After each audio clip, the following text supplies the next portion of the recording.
learning more about genomics and why it matters to the African American myeloma patients. I chose this topic because it's so much to be learned from the study of genomics and genetics. We know that African Americans were twice as likely to develop myeloma. Why is that? What role does genomics play in that? Does it have anything to do with that? We also know that studying genomics can improve early detection of those precursor conditions, MGUS, smoldering multiple myeloma. But it also allows for us to have better management of our multiple myeloma. When it comes to treatments, genomics is another driving force that's helping to develop that, what we refer to as targeted therapy or precision medicine. So I thought this would be just perfect for us just to learn a little bit more about what is really essentially driving a cure to multiple myeloma. So very excited to introduce to you our speaker today, Garrett Morgan. He's Director of Multiple Myeloma Research at NYU Langone Perlmutter Cancer Center in New York City, New York. He's an internationally recognized clinician scientist in the molecular genetics of blood cancers and myeloma treatment. He has a particular focus on diagnostic, prevention, and treatment strategies for high risk and relapse refractory myeloma. He's passionate about what he does and truly cares for each of his patients. We're so happy to have you here, Dr. Morgan. Thank you for taking the time to be here. I'll now turn the show over to you for your presentation. Thanks so much, Valerie, for that generous introduction. I hope I can live up to it. I'm just gonna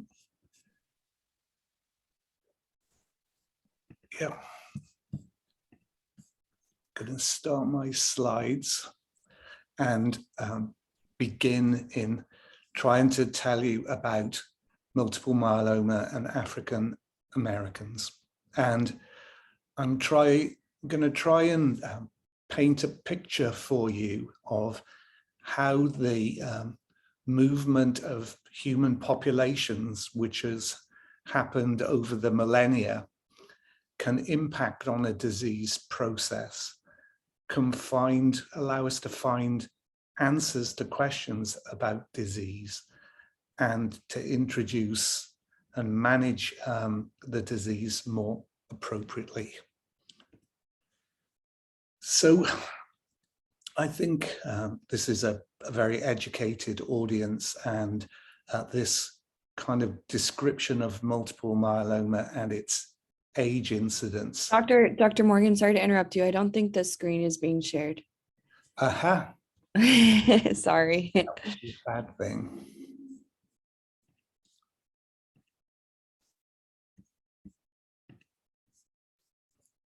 Okay, how are we doing now? Yes, now we can see it. So here's a sort of bar graph of the age distribution of multiple myeloma. And these are kind of derived from the UK because it is the kind of easiest, most representative figure I could find. And you could see there's more myeloma in males than females. And as you get older, there are higher numbers of cases. And so I think that's very standard information about myeloma, which is really important. And so there are potential causes for multiple myeloma, including chronic immune stimulation, lifestyle factors, and socioeconomic status can impact on your chances of developing it. And if you're going to develop it because of things like that, you would tend to have it at an earlier age.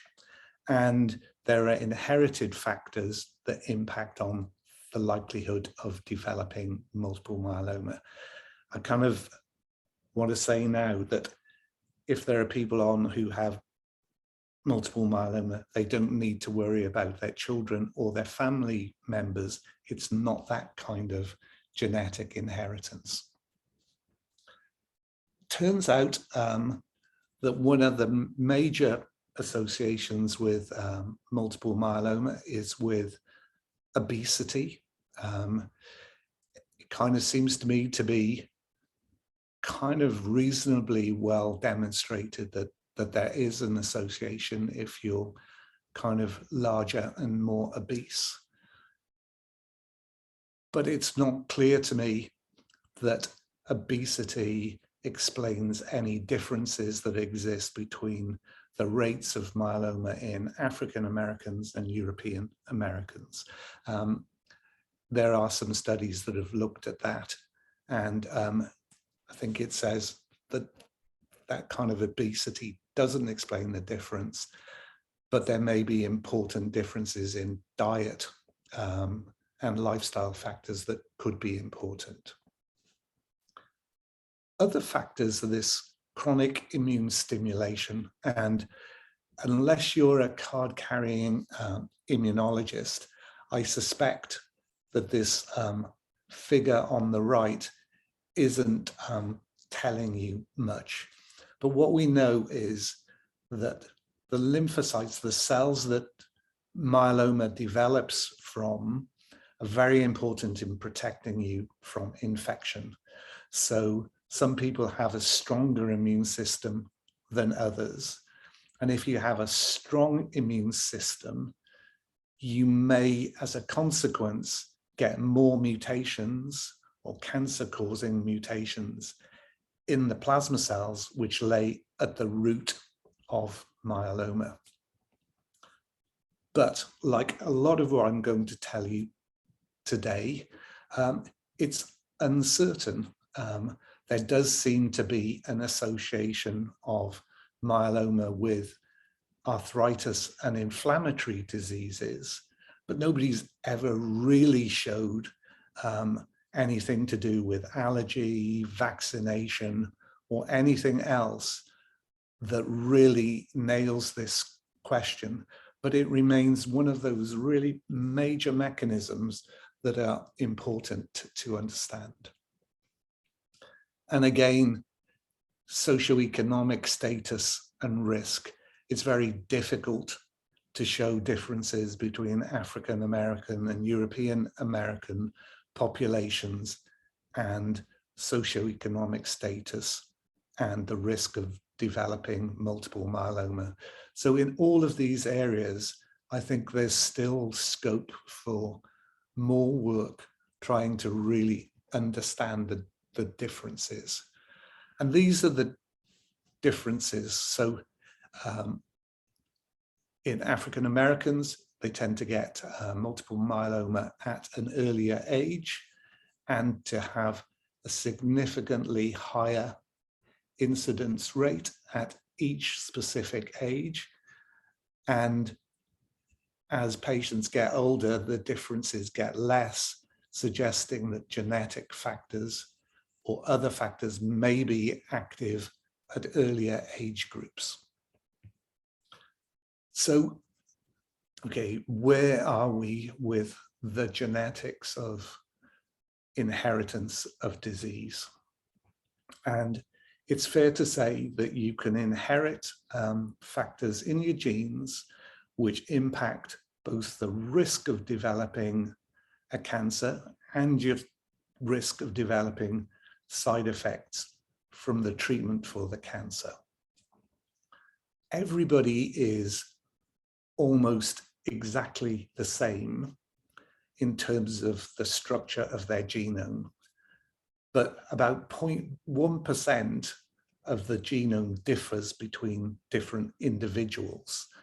And those factors are called single nucleotide polymorphism, so SNPs.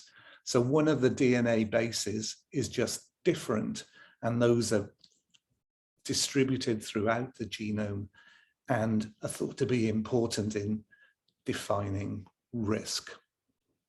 It's important to say that 98% of all human genetic variation is present within African populations. And so why study the genetics of myeloma? Why study differences between African Americans and European Americans? Because you can understand the biology.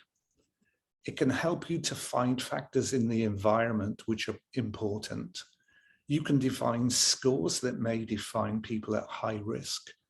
You could define ways of stopping the excess risk by things as simple as modifying diet or modifying your microbiome, and you may be able to adjust the treatments. And there's a number of tools, and I'll explain these. Genome-wide association studies. These will find common diseases with common genetic variants. Familial analysis, where you find low frequency, yet very high penetrance factors. And we can study African Americans to find out what drives the excess in those populations, because the data, such as it is, says it's not an excess of myeloma per se, it's an excess of MUGUS. So something that happens very on in the disease process, and it's not an increased risk of transition from MUGUS to myeloma. Something intrinsic about getting proliferations and immune abnormalities early in the natural history of the disease. And so now I'm going to try and kind of explain to you about some of these kind of genetic factors that explain human population movements, selection, and why different populations have different risks. So pigmentation is an inherited factor. It is maintained by being in the sunlight. So populations that move from around the equator to the kind of cold polar regions lose pigmentation so as they can make more vitamin D in the low sunlight regions. So pigmentation is kind of just one of those things in the population. Interestingly, lactose intolerance has or can explain the expansion of movement of certain populations. So back in the day, a long time ago, more than 20,000 years ago, probably longer, people couldn't metabolize milk. And so if you can't metabolize milk, you have a survival disadvantage.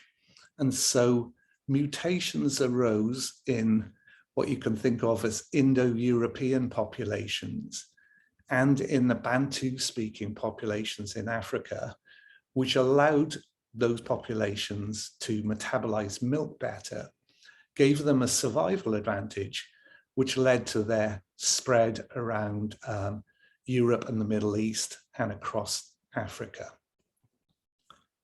People who were resistant to sickle cell or to malaria, you select for sickle cell trait and thalassemia trait. And that's another good example of how the environment has selected for specific genetics. And in Europe, the Black Plague kind of wiped out more than 70% of the population. And you still have markers today of inherited variants that allow those populations to be more resistant to infection with the plague. So before selection, you have all of these markers, but after selection, you select for a specific marker that confers on those populations different traits. So that's why it's important. And this shows the population movements that I was talking about. Like I said, 98% of all human genetic variation is present within African populations, and the populations of Europe, the Far East, and the Pacific Islanders all arose from within Africa as a sort of primordial population. And so that was population shifts a long time ago. But here on the left, you can see the movement of the Bantu people from the original Bantu homeland that was driven by the same mutation as in those Indo-European people, which led to the spread of these populations throughout Africa and to southern Africa, because they had a survival advantage with their ability to metabolize milk and to farm cows. So population movements happened there in the 14th century. And later than that, around the 16th century, the transatlantic slave trade brought African peoples to America. And you can see around the same time, Europeans came to North America, and from Africa, people were brought to the Caribbean, North America, and Southern America in these population movements. So it gives us the opportunity to use and investigate why these African populations seem more at risk of developing multiple myeloma, and whether there was some sort of selective pressure either within Africa or after moving to the Americas that brought this change about. And I kind of think that we should have a nuanced approach to the way we use the word African Americans. I think it's an appropriate word because within that population, you can see the regions from where these American populations have been derived. Some from the Gambia and the Horn of Africa, others from the Congo, with many fewer people coming from the Horn of Africa. So there's a big diversity within what we think of as the African American community. And you can see here that in America, a lot of people, so in Northern America, a lot of people are derived from this region, kind of basically from the Horn of Africa. So kind of Nigerian rather than Congolese, who are much less represented in the population. And the other important factor to understand about African American populations is not only are they composed of different populations from Africa, but there are different admixtures with Northern Europeans. And so the further you move from the southern states to the north and to the west, the greater the proportion of admixture is between Caucasian populations and African populations. And so seeing this as a uniform population is not, if you think of it as a uniform population, you're going to miss risk factors.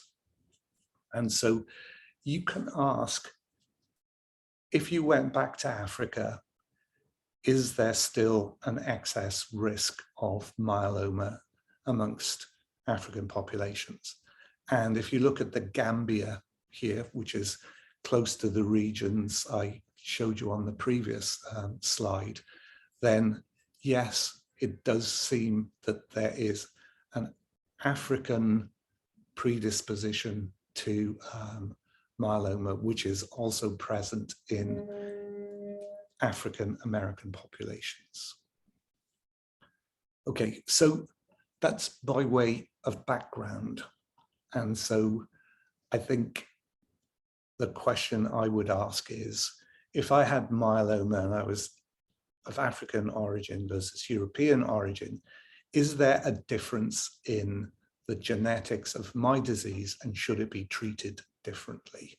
And so this is the data such as it is, and it says kind of that there are more of the low risk genetic features in African populations than in European populations. But my contention is that the data set is very small, and I'm not convinced that there is any difference between the two populations. And so this kind of illustrates my point about why it's important to look at the mixture of people. So this is some work we've done which just uses an admixture tool to separate out the genetics of populations. So these are people within a population where you had to own up to your own idea of what your ethnicity was. So these are all self-declared Hispanics. And within the population, there was also a population of Spanish people from the Iberian Peninsula. So the colors and the bars show the different population groups. So there's clearly on the left a population of Iberian people that were generated from Spain itself. In America, there's a population of Mexicans which have 100% Mexican ancestry. But here in the middle are a group of people with African descent from various different regions or population groups, including Gambian, Isan, Mende, Yoruba, that make up a population of this Hispanic population. So if you want to understand the risk and behavior of African American populations, you need to take a tool to take these people as well, because they're African Americans as well, even though they're saying they're Hispanic. And so there's only one study that's been done so far, and it wasn't a big study, and I think more of this needs to be done. But by taking sort of 100% African populations comparing to 100% Caucasian populations, again, they found some differences in the genetics of the tumors. But I think this needs to be done properly with much larger groups of people.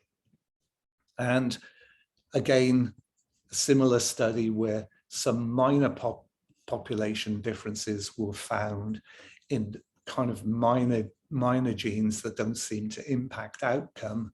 And here is a kind of distribution of Caucasians versus people with African ancestry. But my suggestion to you is that this really wasn't done very well at the time because of just the tools available. And we're planning to repeat this to get much deeper insights. Okay, so I think that sums it. So what is being done in the US to address this question? And so this is the polyethnic 1000 study that's being done in the New York area, where admixture tools and genetics of multiple different cancers are being studied to work out if there are differences in the genetics in the individual tumors. And Francesco, myself, and Ola are doing the multiple myeloma study. So I talked to you about inherited SNPs, and you use these studies called GWAS to study them. And here you can see the risk associated with GWAS, where multiple genes contribute only small amounts to an increased risk. So that's this common disease, common variant. But there can be rare genes that really can be inherited in families, and you need a different approach to finding those by studying familial inheritance. And there is a very slight increase in risk in families, but it's low and is not an issue for most people. But by collecting those families, you can get some insights into causative genes for myeloma. Okay, and so then there are these SNPs. And I've kind of done a lot of work with my UK collaborators on SNPs, which are inherited and increase your risk of multiple myeloma. And it's not just multiple myeloma. Here's a list of inherited variants that have very little impact, but can increase the risk of Alzheimer's disease, alcohol cravings, earwax even. So this is real, but you need something like 60 variants to give you a substantial risk of developing something. And that then kind of explains why they're not inherited in families. And this is the GWAS approach, where you take one large population and another large population and compare the frequency of SNPs. And so this is the archetypal study. And here's it's called a Manhattan plot. And if anything appears above the line, like a skyscraper, it's associated with an increased risk of that disease. So these are myelomas versus normals. And you can hear that you can see that there are a number of genes that can increase your risk of developing myeloma. And so here's a good one that really is all to do with the 11-14 translocation and the risk of low-risk disease, which, according to the literature currently, is important to African American populations. So kind of these things affect genes slightly and just slightly change the expression so they minimally increase risk. And so the studies we did in European populations identified these variants. And what happened then is that, in conjunction with some investigators from Southern California, a large series of African Americans were put together and validated these SNPs. So the risks for Europeans seem to be similar for the risks for African Americans, but we didn't find any variants which specifically explain the excess risk in African Americans. Okay, so that goes to that. So the question then becomes how do we move forward? Because there's been quite a lot of studies done. I told you there's some indecision about what explains this excess risk. I think everybody believes there's an excess risk. So the idea that we had was that you can find signatures of mutations that can explain environmental exposures. So you can find signatures in patients treated with chemotherapy that say they've been treated with chemotherapy. So if you could apply an immune signature, you might be able to see differences in the immune response between African Americans and European Americans. And so why might this be important? So we looked back and show that myeloma doesn't start 3 months before you have the disease. In the majority of patients, it can be 15 to 20 years before you have the disease. So that's a stage when most people are younger, their immune system is more active, and changes in the immune system may impact risk. And so we were able to define 4 evolutionary trajectories and signatures of how patients get to develop multiple myeloma. And it did look as if there is a greater immune signature within African Americans compared to European Americans. So I think that could be really important. And I try to explain that in this slide. So the germinal center, the immune system, is important. We have a hypothesis that immune reactions could be important in explaining the differences. It could be that a more prolonged immune exposure in African American populations is important. But to decipher this, we need to look at the signatures. We need to collect environmental exposures. We need to be able to pinpoint the genetic differences, both within the African American population, but also within Hispanic and European populations. And we need to collect a marker of both exposures in the environment and the microbiome. So the idea is that your diet can affect the bacterial content of your gut. And this difference in microbial content can impact directly on your immune system. So what we're doing is we're collecting a series of patients with myeloma, with smoldering myeloma. We're going to assemble the largest series of African Americans with smoldering myeloma ever assembled, and we'll look at mutagraphs, and we'll look at the kind of part of Africa where they came from, integrate this with Hispanic populations and European populations, and infer ancestry. We kind of anticipate having this done within the next 2 years. And then in about a year, we will establish a epidemiologic study of smoldering myeloma, where we plan to recruit 100 to 200 African Americans, and to kind of comprehensively look at their genetics, study the immune responses in their bone marrow, and to look at their bacterial flora in their gut to see if we can see signatures in the microbiome derived from the environment.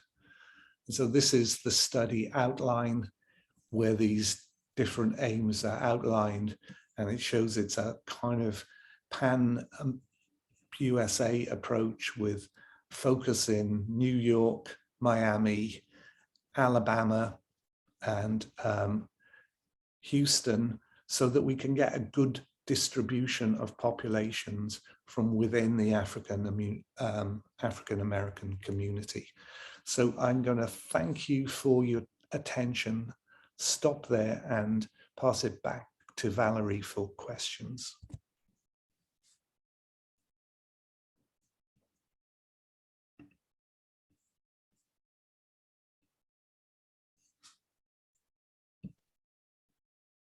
Awesome. Thank you, Dr. Morgan, for that amazing presentation. That's a lot. I learned a lot in that, and I definitely appreciate the background on that. That helped me understand a lot more. Very helpful information. No, thanks, Mary. So we're gonna open it up for questions for Dr. Morgan. If you are new to the Zoom webinar, you can either enter your questions by clicking down at the bottom, the Q&A feature, and type in your question in there. So let me back over here and see. Don't have any questions. I got this question for you, Dr. Morgan. So given the fact that we just learned a lot about the genetics and genomics, do you think that there will be a cure for, or the cure for myeloma for African Americans will be different than a cure for that of other races? So, so I think most human populations are the same, and with some of the exceptions that I've showed you, I think it's likely that we'll be using the same treatments for all populations in the US. And it's kind of really interesting to speculate if there are differences in outcome between African Americans and European populations.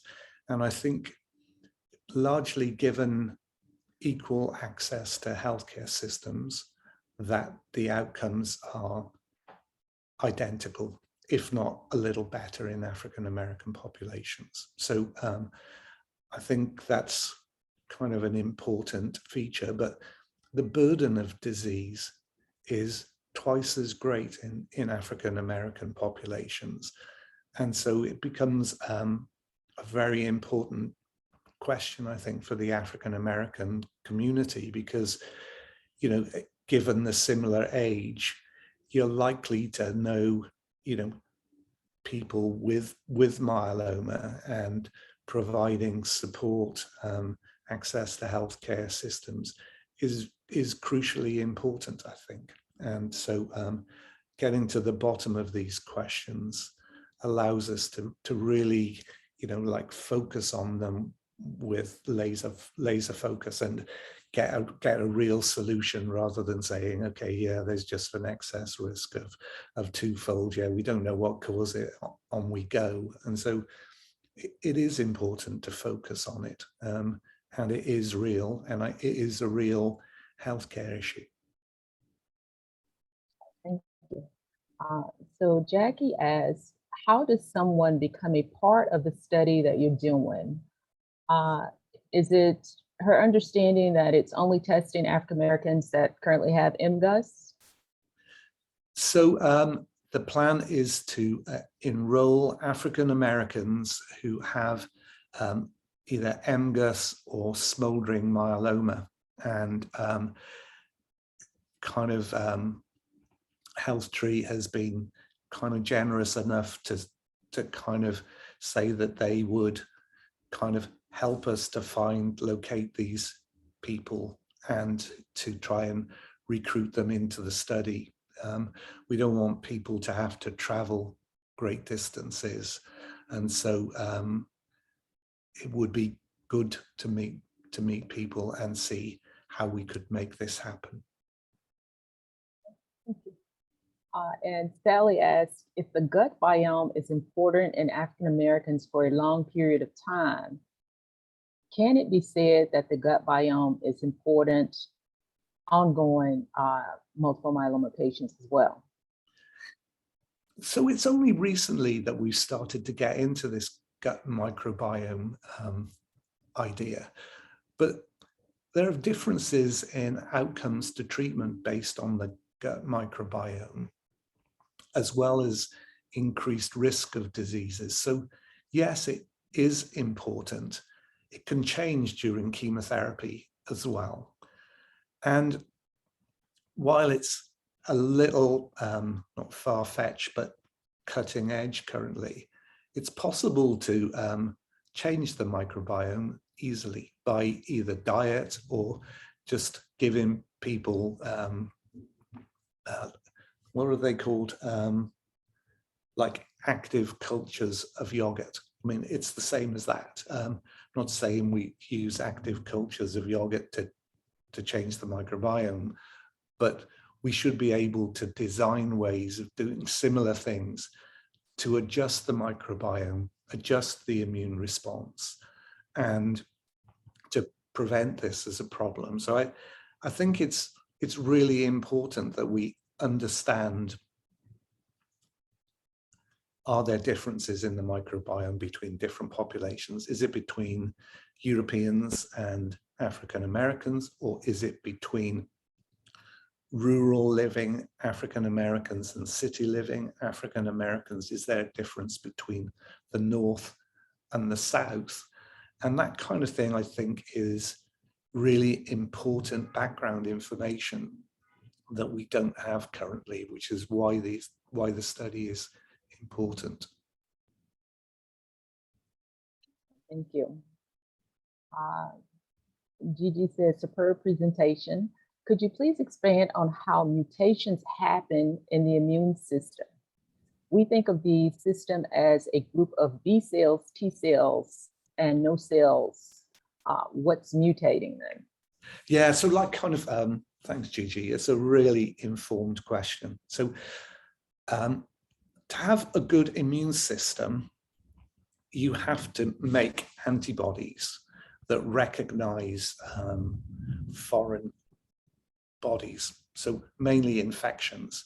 So the body evolved a way of changing its germline DNA to make antibodies recognize infections better. And so that happens in everybody. And it really contributes to multiple myeloma by putting mutations into genes and changing the shape of genes. And so that all happens as part of the natural process. So at some level, kind of all of us who don't get multiple myeloma should be indebted to people who do get myeloma, because it's all to do with everybody having a good immune system. And so if you have stronger immune reactions, you just increase the likelihood of putting a mutation into a cancer-causing gene, and then that increases your risk of getting cancer within a plasma cell, the myeloma cancer. Beverly asks, does being positive for trisomy 17 influence outcomes in any way? So I missed it. So was it trisomy 17. Does being positive for that influence outcomes in any way? So I think it's important not to think that trisomy 17 is the same as 17p minus. So loss of 17 is poor prognosis. And if anything, trisomy, or 3 copies of chromosome 17, is associated with hyperdiploidy and probably a better outcome. And Petula asks, if the beginning of myeloma in a person is years before the diagnosis, what does that mean for someone like me diagnosed at age 24 and now at age 53? Yeah, it's kind of, so it depends on when things are picked up. So it may be, though this is complete speculation, that you developed that kind of pre-malignant clone back at the age when you were very young, just when your immune system was developing. So with acute leukemia, it's known that exposure to viruses and different things in the environment can impact your risk of developing acute leukemia. And what I'm suggesting is that there's some potential for that to happen in multiple myeloma, and we need to try and understand that more. Now we know that it can be initiated in the early 20s. The good thing for Gigi is that she's 53, the disease is still stable, and long may that last. And we have, what is the condition of multiple myeloma in Africa? Are there studies being conducted at this time? It's really difficult because there are very many different parts of Africa. And I think the answer is no, there are not specific studies happening in Africa.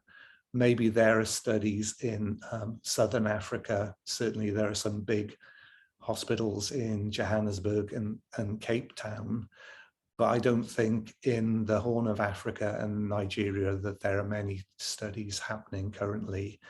And I think that's a shame, because at some level, that's the best place to find out what happens within African populations, and then to study how this movement of populations and admixture has either modified that risk, either increased it or decreased it. And so I just don't think that it's going to happen because of the healthcare systems in that part of the world. I think that's unfortunate. That would be a tremendous help if we had. Yeah, I think like it would. It really would. There's some people that try to do them and organizations that try, but it's very difficult to get funding and to have the connections to be able to do that as efficiently as we'd like. Courtney asks, I am Caribbean Black. You contrasted African Americans with Europeans, Blacks. What about other Black cultures? We are offsprings of various races. Would you attribute any similarity to either group, or are these their own unique groups? By the way, the dietary habits and lifestyles are not homogenous. Yeah, I kind of think that's where I was. I think that's the very point I was trying to make, but maybe not as eloquently as I thought I did. The graphs with the different bars showing that the Caribbean and US is at some level, and even Southern America, should be considered as being a kind of uniform population at some level.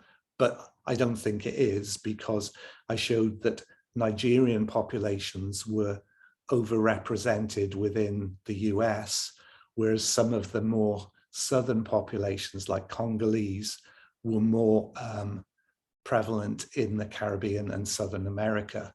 So what I was kind of arguing was that all African Americans shouldn't, or all African populations in the Americas shouldn't be considered as one population.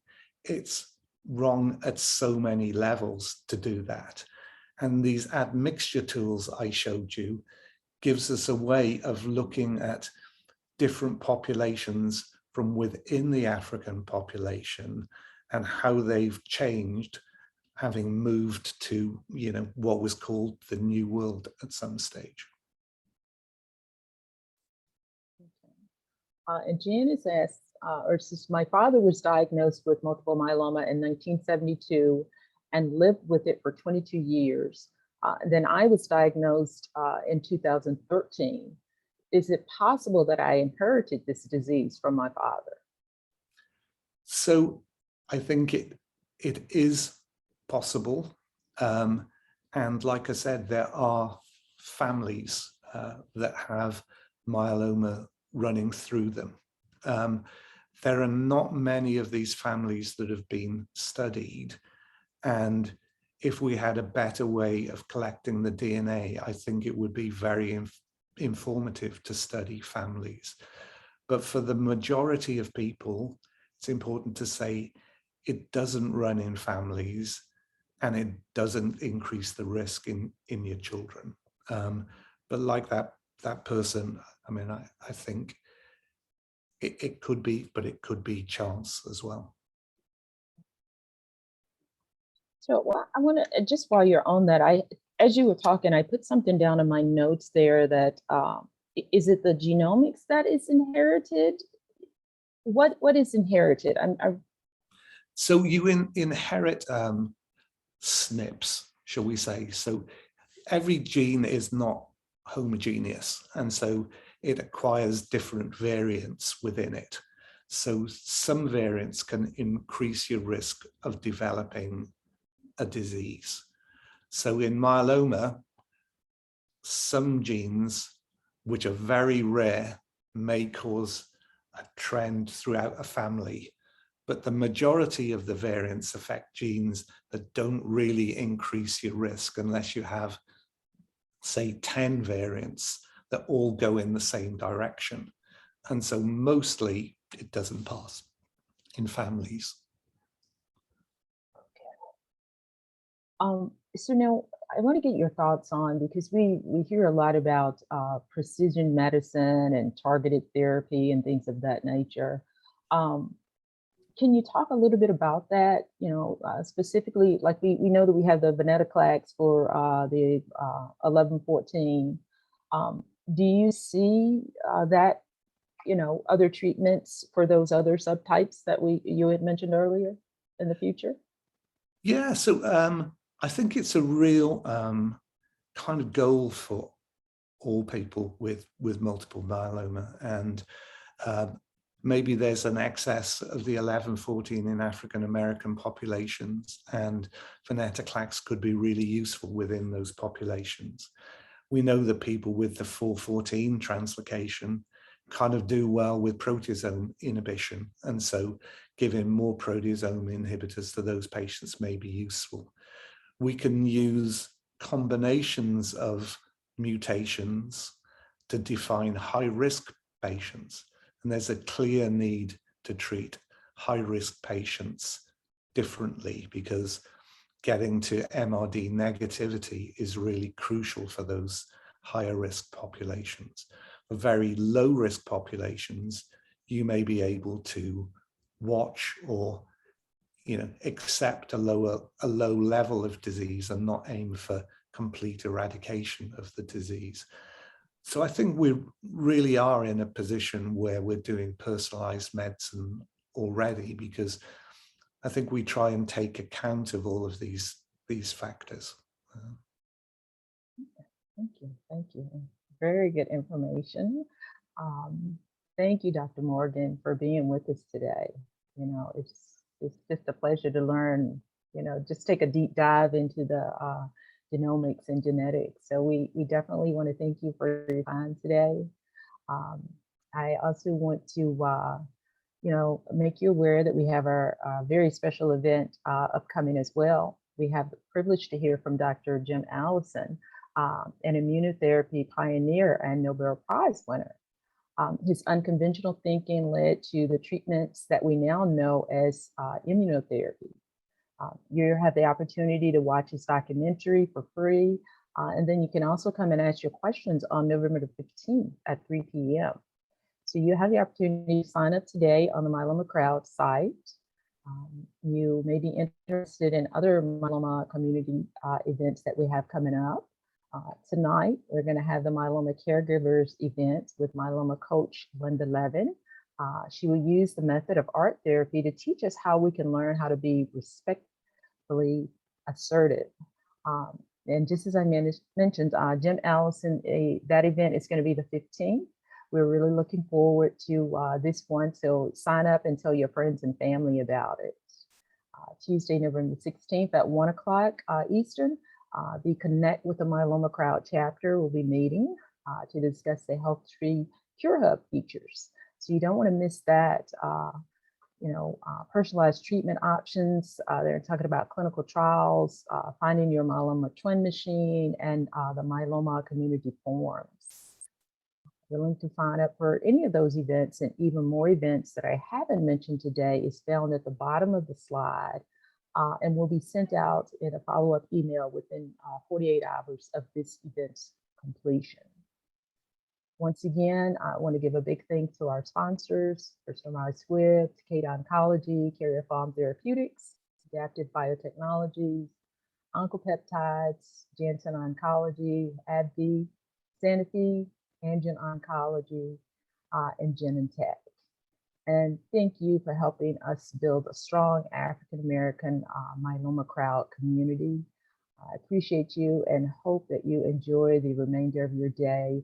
And again, thank you so much, Dr. Morgan. It was such a pleasure having you here today with us. Thanks so much, Valerie. It's a pleasure. Have a good rest of the day. Bye-bye.